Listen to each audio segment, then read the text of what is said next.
ఎరువాక వచ్చరన్నా ఎవరింట్లే ఉందు అన్న ఊరన్న జీతగాడ ఏదన్న రాకముందే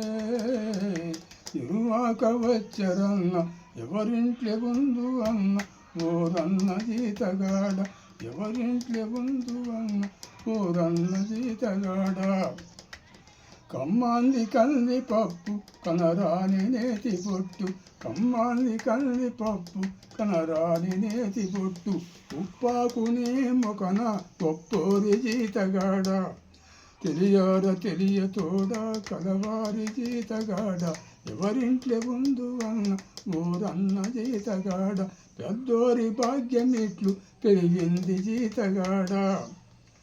పొద్దున్నే సద్దికూడు మధ్యాహ్న నీలకూడు పొద్దున్నే సద్దికూడు మధ్యాహ్న నీలకూడు రోగాలు వచ్చి పడితే నా కాలు తప్పవన్న రోగాలు వచ్చి పడితే నా కాలు తప్పవన్న ఊరూరి కార్మికన్న ఊరయ్య కార్మికన్న ఎన్నాళ్ళు కష్టపడ్డా అన్నామె కరువురన్న ఎన్నాళ్ళు కష్టపడ్డా అన్నామె కరువురన్న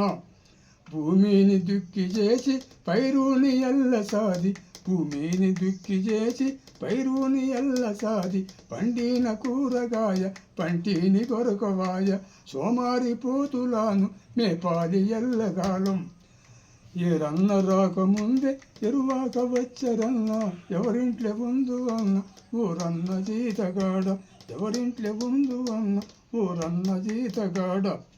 రక్తాన్ని చెమట చేసి శక్తంతా దారబోసి 5 ఏళ్ళు నోటిలోకి పోయేది కష్టమన్నం 5 ఏళ్ళు నోటిలోకి పోయేది కష్టమన్నం